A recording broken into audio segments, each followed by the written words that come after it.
Hi, my name is Ed Betcher. I'm a professional photographer with over 20 years experience, mostly weddings and special events. And in that time, I've photographed over 285 weddings, over 150 bar and bat mitzvahs, also done a bunch of portraits, studio portraits, location portraits. In addition to that, stock photography, travel photography, various commercial photography we'll talk about here on this channel, so stick around. All right, guys, how we doing today? Today's a brand new day. We're going to start a brand new series of videos. So my idea is to go over different camera brands, talk about their pros and their cons, so you can make an educated decision on which camera brand to choose on your photographic and video journey. Okay? Today's camera brand is Sony. Now, Sony has a lot of cameras, small and large cameras, and today I'm just going to concentrate on the APS-C and the full frame hybrid photo and video cameras. And what I'm trying to do is give you the options, if you want to play around with one or the other. Okay? So the two camera lines are I got to check my notes here, full frame 24 by 36 millimeter sensor size, and their APS-C cameras or a crop sensor, which is 23.6 by 15.7 millimeters. And today's Sony has these two sensor sizes, and they've got a lens line which supports both. Okay. Some of them are crop sensor lenses, some are full frame, and some full frame you can use on the crop sensor, which means you can start off with a smaller APS-C camera, buy a full frame lens, you might need an adapter, and if later on you wanted to upgrade and go to the full frame because you wanted better quality video or higher resolution pictures, then you can just buy the body, but you already have the lens. This is awesome, okay? And so starting with the APS-C line, we've got the 6000 series. And currently we've got the 6400 and 6600.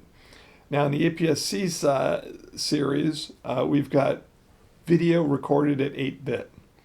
The higher the bit number, the more information, the better quality of the video, okay? So the APS-C, so the 6400 has tilt screen, S-Log, and HLG video. So the 6600, you get everything that the 6400 got, and a larger battery and IBIS. What's IBIS? IBIS is in-body image stabilization. So this helps stabilize you, not your subject from moving, but you, if you're shaking a little bit, it'll help smooth out the video. And moving on to the full frame A7 series. Okay, so the A7 series, they've got a number of models, and I kind of grouped them into the first three are going to be the consumer, and they each have their own specialities, if it were. So we're going to start off with the A7R5. A7R5 is a high-resolution 61 megapixel camera, and at 61 megapixel you can get 10 frames per second. It does do 8K video up to 24p and 4K up to 60p. Now the video in all of the A7 series are 10-bit. Okay, so it's a little bit higher quality video. Now, A7R, remember R for high resolution. That's how I remember it anyway. Moving on to the A7. The A7 Mark III. This is your video camera. It has a 12 megabyte sensor.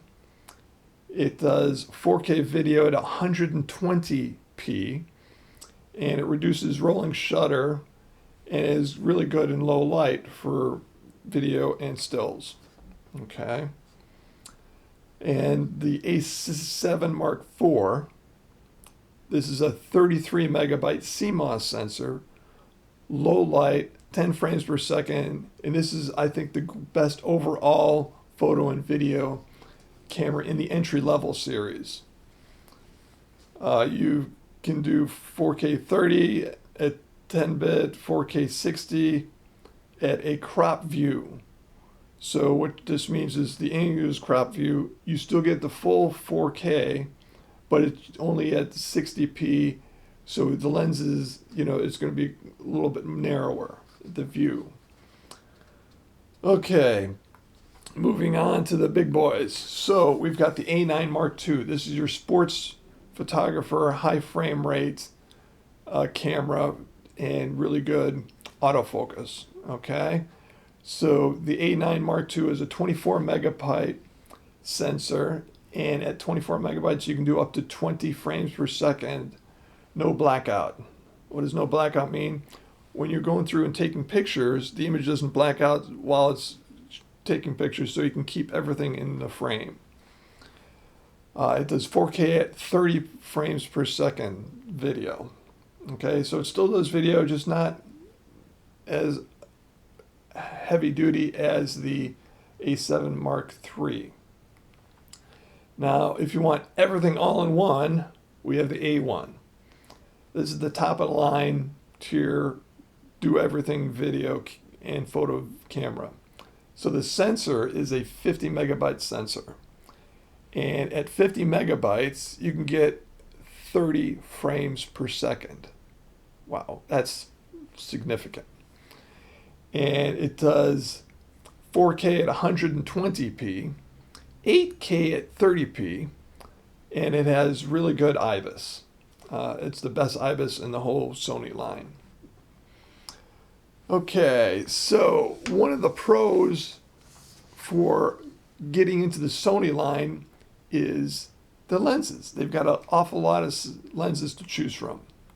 And because Sony is so popular, everybody wants to join the party, and we've got other lens manufacturers.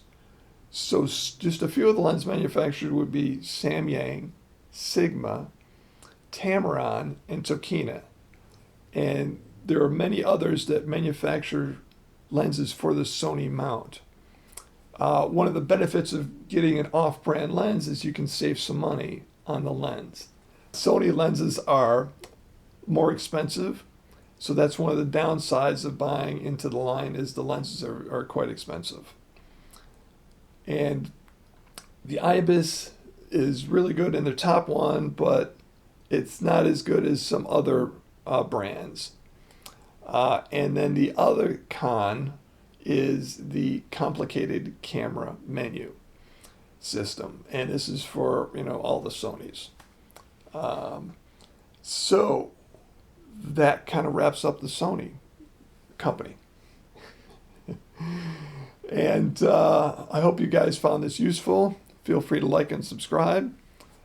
And we'll see you in the next one. Take care.